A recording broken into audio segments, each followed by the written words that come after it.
So, David, we were talking about this with Jimmy Butler, and that Jimmy Butler, you know how he doesn't try during the regular season, and then he turns it on in postseason. We're kind of hoping that that's the case again this year, correct? Right.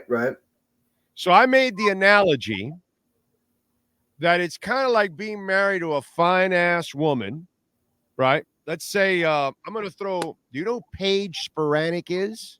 Yes. Golfer. Yeah. Mm-hmm. Yeah, yes, exactly. And fine, right? Fine, beautiful smoke show. Objectively, yes. I think many would agree. Yes, exactly. What, you got a girlfriend? You nervous or something about No, I'm just saying. I think a lot of people would agree. Like it's not even like oh, some would find her attractive, some would. I think a lot of people would. Right. So one guy here is against it, but having Jimmy is like being married to that fine ass woman. Now you get home, dishes aren't done, kids walking around with half-ass diaper. She didn't do the she house is unclean. You're probably gonna have to put gas for her in the car. She doesn't really cook, but she looks phenomenal. And in bed every night, she rocks your world. And you're like, well, she's not good for a lot of things. She doesn't pay the bills. May have to go hire somebody to clean the house or something, but damn, she comes through in many other ways. When I go out with her, I have a beautiful woman. When I'm in bed, she is a very willing participant. So is that something you can live with, David Furones? Well, then the tiebreaker is her personality, of course. All right, so she's got a good personality. Oh, and you have that too. Yeah. Jimmy's got a good personality. She just doesn't help you in the fundamentals. That's all. You're not going to have a warm cooked meal when you get home. The house isn't going to be prepared. The dishes aren't going to be done. She's not going to pay the bills. She's not going to help you with the fundamentals. Now, depends on what you like. I kind of look at sex very fundamental, but that's just me. I'm not like the average guy, I guess, but I'm just saying, can you live with that kind of woman? Can you live with Paige Spiranek in that sense? Well, and I don't know if Paige Spiranek, if she's out there listening, if maybe she is a great cook and maybe she does do all those things. I don't know. But I'm just saying, the Paige Spiranek that is Jimmy Butler. I'm just it could be it could be Halle Berry. It could be Jennifer Aniston. Yeah, as an example. Yeah. You can pick any fine-ass woman you want to pick on planet Earth, okay? Ashley Graham, if you're into Ashley Graham, I'm good, whatever. But she just doesn't help you in the fundamentals. How you doing with it? I think you need that in the long term. You need it in the long term because, hey, the woman that doesn't do all those other things, but, she's a 10 and all that other stuff, that's fun for a while, but then eventually you're 70 and you're walking around with Christy Brinkley and she's 70. You sure about that now? You sure about that now? Well, I'm saying all the stuff that at home stuff, taking care of you, that's all very essential. Fellas, I'm getting a second job and I'm hiring a nanny. As I just want you to know that right now. Well, yeah, you could always hire a nanny, and you could always, if you got it like that. If you invested in Bitcoin like Big O did, then you have enough money where you could go ahead and hire someone to take care of your at-home needs, and then you got it all covered. Listen, if I have Paige Spiranek at home, I'm keeping Paige Spiranek at home. I'm just saying, bro. I'm just saying, I'm good because, some of you might be married to the woman that doesn't cook in the bedroom or in the kitchen. Yeah. I mean, there's a graph, like how much on the x-axis are you willing to take for how hot the woman is. So the point is, that's my point, that Heat fans have to take it because Jimmy Butler gives you orgasms in the bedroom. He doesn't help you at all during the regular season. That's why you're an 8 seed. That's what's happened the last 2 years. You know what I'm saying? So he's allowed to coast because he can Lupe Fiasco. He can kick, push, and coast all through the regular season. And then when he gets to the postseason, he rocks it. And so that's what Heat fans were living with, bro. That's what Yeah. you with. 'Cause you're a Heat fan. Yeah, born and raised in the county of Dade, so yeah, and hoping that Jimmy does the same thing once again. But it makes you nervous just the way these regular seasons go. But I am reminded that last year it was even to a worse point. I mean, they lost the first play-in game, and then they were trailing with 3 minutes left to the Chicago Bulls in the second play-in game. Right. Who would have thought at that point that they would make the run all the way to the NBA Finals? So. Still maintain your faith. And then, I mean, you win the first one, you get the Knicks in the first round, which that's a 50-win number 2 seed. That's not a particularly strong 2 seed. And especially they still have the injury to Julius Randle, etc. Right. Yeah. Now, if you end up playing in as the 8th seed and you did knock off the Boston Celtics last year, that's a stronger Celtics team than it was last year. Much stronger this year. So that's a monster this year. So I wouldn't pick them to pull off that same upset this year, but at least you have the confidence that you can hang with them and you've done it before. Anything that in the Eastern Conference, you already know from last season, the Heat have done it before. So, yeah. All right. So you picking up anything newsworthy from Dolphins camp? And please don't tell me that Tua showed up. Oh, right. Yeah. I don't find that particularly newsworthy. I think we all figured that would happen, and then it was asked to Mike McDaniel at owners meetings. Figured, bro. You bet your life. Not figured. You would bet your life that you will show up and be the team player that I would put my life on the line that guy's going to be the most professional person that this team ever deals with, because that's who he is, dude. He's not going to be walking out, holding out. That's not who he is, dude. He wants to establish himself as a leader. This is how you do it, through all these kind of things, through all these adversities. That's how you set the example. That's what he's going to do, bro. He's not going to be a diva. There's nothing about him that's diva at all. Yeah, that is who he is. So I think no surprise that the first video that you see from the Miami Dolphins social media team yesterday was Tua Tagovailoa pulling up. Now we don't know if it's chronological order of them showing up or not, but yeah, that he was highlighted, isolated as all right. Here he is, and to no one's surprise, it shouldn't be, because like I said, we know the type of player he is, and the type of leader he wants to be, and then Mike McDaniel said it at owners meetings. Then we're following up in the media and making sure we hear it straight from Tua Tagovailoa at his luau, and he indeed said he will be there. So, yes, he indeed was there. So, aside from that, I think right now it's just the big, the 30 visits. We know it's a big one with Jackson Powers Johnson around, Tyler Guyton swinging by. So, a couple of potential first-round targets on the offensive line. We know, of course, that's a need. So we're getting down to in a week from Thursday is the first round of the draft. So we're getting down to the nitty gritty here. I'm convinced it'll be a lineman, O or D lineman. I'm convinced it will be that. There's so many good players that are going to be in that area from both of those sides of the football.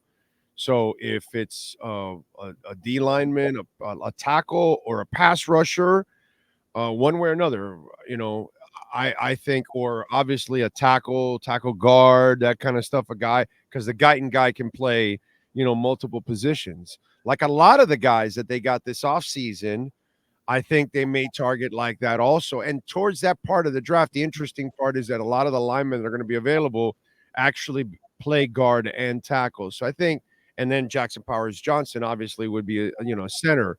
But I am convinced they are going to beef up the line one way or the other. Yeah. A focus on the trenches, I think, this year. I mean, O-line, D-line, and then if not, now, edge rusher, if like a Jared Verse or a Latu falls to you at 21, then yeah, jump on that. Just jump on it. I don't think Verse will at all, but I think Latu, I think there's a chance for Latu I love Jared Verse, bro. If Jared Verse would fall, that would be fantastic. But I think Latu's the other guy that I would really like there at that spot if he could fall there. Guyton, Latu, those are guys I have no problem taking those guys, at that spot. None.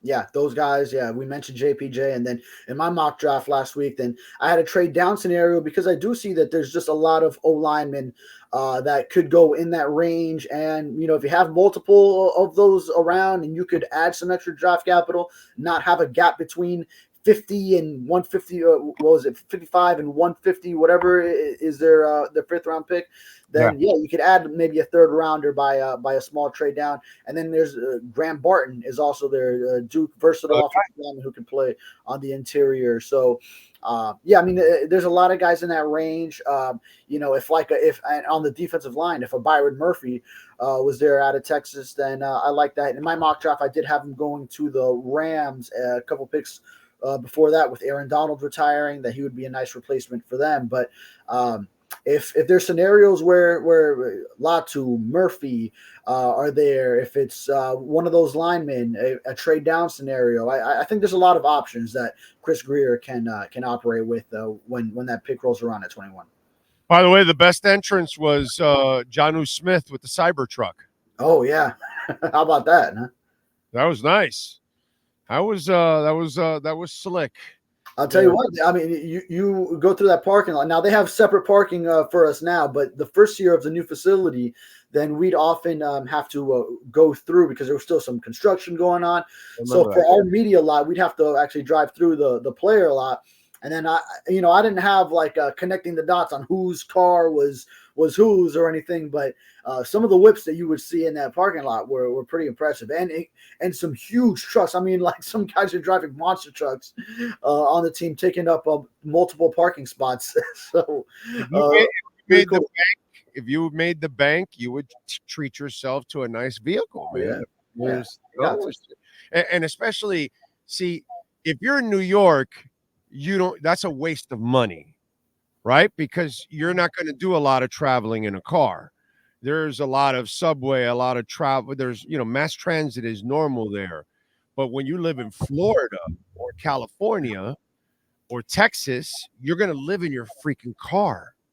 And so you want to be as comfortable as possible, because every day you could be in your car no less than 45 minutes to, if you're in California, it could be 2 hours, 2.5 hours in your car. So you want to treat yourself. So if you live in South Florida, bro, you need a car. Not even growing up, do you take mass transit in this town? That's how bad mass transit is in our town, that it's useless, bro. It's useless. It's been useless. So treating yourself to wheels in South Florida, I think it's a must. Yeah, we don't use it in mass transit in South Florida, but even you mentioned New York. I mean, I think athletes, if they were to play for the Giants or Jets, that means their facility is out in New Jersey. So if you're living in the city, then you probably do want to ride, and you pay whatever incredible parking number you have to you have to pay to park at your building or whatever. But you obviously you can afford that. So, but or they have drivers, they have services. Drivers, yeah. Or I mean, there's very nice neighborhoods in North New Jersey. You could have like Tony Soprano's house over there, and live in a mansion over there, and then just go to the city whenever you want. But even in Miami, I never used mass transit too much. I think the first times I really used it, I was in high school doing community service hours at a hospital down by Jackson, and then my parents would drop me off at Dadeland South Station, so they would drive me all the way over, and then I just take the metro rail, and then I was learning. Oh, okay, so you wait for your stop. Oh, you get off here. Oh, and as a kid, I used the bus a lot, and it was a nightmare, bro. Nightmare. If I wanted to go to Midway Mall, or because I lived all the way in Little Havana, and if I wanted to go to Midway Mall, taking that stupid bus all the way up Flagler, and oh my God, if I want to go to downtown Miami, taking a bus or whatever. I remember I had anemia as a kid. I was 9 years old or something like that. And my mom had to take me to La Clínica Pastel, which was literally right in front of Hialeah Park Casino, where I'm at every Thursday, right in the corner of it used to be like Clinica Pastel. And we used to have to take multiple buses. And it was, bro, 2 hours to get there, 2 hours to get back. And it was just so I could get, some transfusion for my anemia or something. I had to do it for like 6 months or some shit. And brother, that was like the nightmarish thing. Every couple of weeks I had to get on the bus, and oh my God, it was mass transit in our town has always been just terrible, bro. Terrible. Yeah, I never had to really ride the bus. I mean, like middle school, we had our neighborhood, would meet at a stop at a given intersection in the neighborhood, and then a school bus would come, pick us up. But Right. I usually had either my parents dropping me off at school. I didn't drive until I was like finishing up high school. But then maybe like once I was deep into high school, I would hitch a ride back with my friends that already were driving. Things like that. But as far as once I was like, right around there, but by the time I got like to 10 or 11 or 12, and I got my motocross bike, my Ashtabula, I remember. Brother, we went biking everywhere, from my house to the Grove to Key Biscayne to you name it. We bike rode everywhere. After that, it was like no more mass transit. We're bike riding wherever we want to go. Just bike ride as kids. That's what we did, because bro, busing is just absolutely brutal. All right, so what else is going on, Dolphins wise? What are we missing? Well, actually, Chris Greer will be speaking to us later today, so we'll have that pre-draft. This is the pre-draft. I don't say anything press conference. Oh man, you're already spoiling it. No, I mean, I'm interested to hear what he has to say about a few things. I'm sure now he'll have to answer to hearing about the Devontae Smith contract. So now Jaylen Waddle, he's going to be comparing it to. So that's a framework for Jaylen Waddle to work off of, and he probably deserves a nudge above what Devontae Smith has made in that contract. So he's definitely going to be making a comparison there. But first of all, the contract is not now. It's right. An extension. And they've already made their decisions. Nobody is getting signed this offseason except Tua. Then next year, could be during the season, could be after. That's when Waddle's.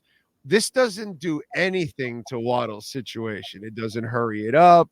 It doesn't do anything at all. It's just, okay, this is what receivers are going for. And we'll see a year from now when they're negotiations, and we'll see where it's at.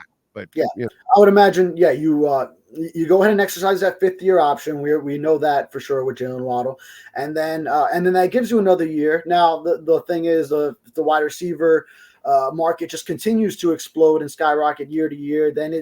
And he has a great season, and then it could turn into a similar thing like the Christian Wilkins situation. So, do you want to operate in the same way and then let it go to that 5th-year option and then get to that point, and then he takes off, and then you end up maybe losing him in the same way. So it depends if they do want to adjust based on that. But yeah, I mean, I can see it playing out that same way. You give yourself another year with the 5th-year option, and then go ahead and take care of it long term. And you use that 5th-year option because you can rework that deal. You can lower that number, so you buy yourself some time and you backload the contract a little bit more. So really, Brandon Shore's job and Chris Greer's job is to extend this and use that 5th-year option, not tear it up, use it as a stepping stone to it. He still gets his bonus money. Nothing ever changes, but you're able to manipulate the length of the contract more so you can keep the player and you have another year to play with. So it's kind of, again, this is nothing. And we're still going to talk about it next year. And it's still, so it just, to me, it just, let's make something out of nothing with Devonta Smith. It's a talking point. It's a reference point, but that's about it. It really does nothing to the Waddle negotiations in a way. Yeah. I'm with you there. And then we'll also hear about, we'll get Chris Greer's answers on outlook going into these draft picks and actually finally having a first rounder for the first time since 21, since that Jaylen Waddle and Jalen Phillips draft. Actually, it's been that long. And then we also haven't heard from him since all the free agency moves. So, we can hear from him on all those. Yeah. I wonder if he's not going to talk Armstead, too personal, but it's kind of, the preparation for possibly losing Armstead after this year. I wonder, because that's kind of what they're doing in this draft and everywhere else. They're kind of preparing this because they know that this is probably his final year.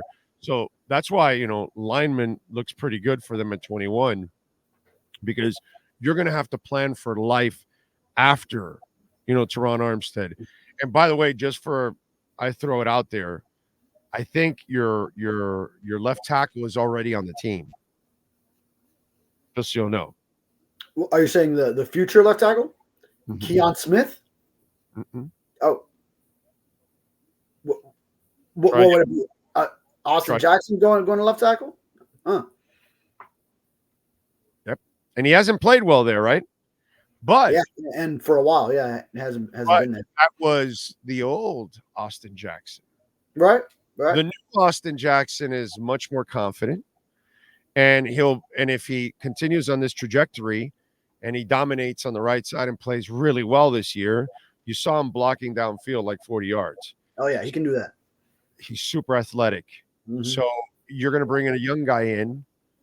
So this year he plays guard. Next year he plays right tackle. You move Austin, who's then seasoned, ready to go. They know him well. They know that he knows the system, all of that. And I could see him playing left tackle when Teron Armstead leaves, because Austin has the athleticism to play out at left side and play with those athletes. And then if you bring in Graham or Guyton or any of these guys, they can become the right tackle, for you. And Chris Greer's style, you're now paying the right tackle. You're now playing him at left tackle while paying him right tackle money. Yeah. Now, would the Dolphins prioritize left tackle in that same way in the future over right tackle when Tua's a lefty and his blind side is coming off the right tackle side? Right. I mean, but this is all projection, and if they feel that the guy that's going to take over can do the job. Guyton, from what I understand, is a true right tackle. Mm-hmm. I'm just saying. Yeah. So if he's a true right tackle, what do you think? And Austin Jackson, are you going to tell me he doesn't have the athleticism to play left tackle? Hell no, dude. He can be at left tackle. You know what I mean? The problem is we can't look at him like the Austin Jackson for the first couple of years. We have to look at him now where he's a different player, not just physically, but also mentally, as you're around him more than we are. You know how you've seen his transition now. He feels a lot more confident about who he is. Yeah, he's got a lot of confidence. I think that can translate to left tackle eventually. So I'm just throwing it out there because I think it's something that is possibly. You want to make sure that whoever you draft is going to start on that line, and then you also want to make sure that the guy that you also have can play the other side, and I think that guy can. That's just me. Yeah. I'm just a little iffy on that. You've already found success with Austin Jackson at right tackle, and then to move him again.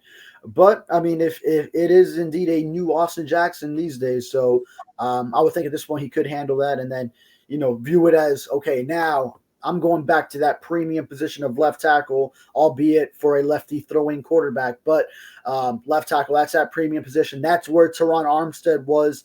A Pro Bowler these last 2 years for us, where he earned 5 Pro Bowls, and now I could take that spot. And then, with his confidence that he's shown in recent years and how he feels about his game, then that I could see something like that. Yeah. All right. What else are you working on in the Sentinel? Yeah, we broke down DBs in the draft, and then also the where the Dolphins stand at cornerback and safety, and then now our next position breakdown is D-line and edge. So obviously a big one as we're getting closer to the draft. as we break down Dolphins needs there.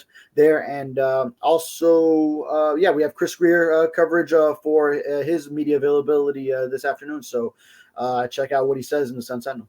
All right, there you go. Follow him on Twitter at David Furones _. David, as always, thank you, my brother.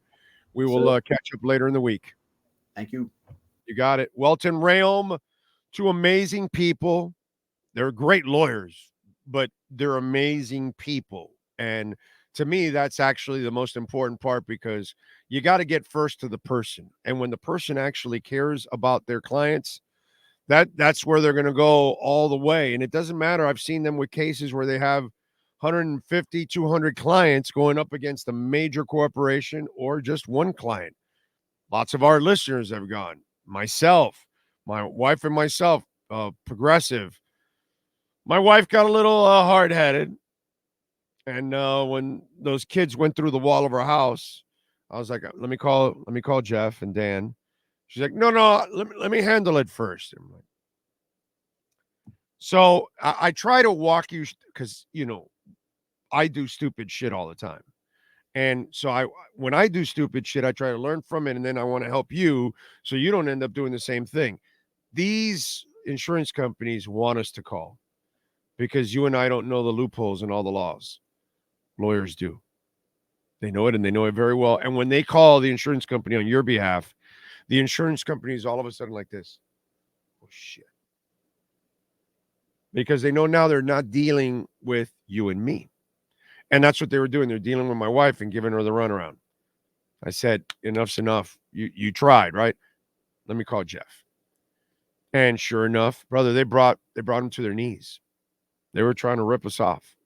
So make sure, and now, while DeSantis does a lot of good things, like, the squatters law and, certain things that he's been doing, but then he does some stuff that, like every politician, good, bad, he put us at a disadvantage with our insurance laws. So the insurance companies have the edge over us right now. You know what's the most important thing in that is that you have the best lawyer.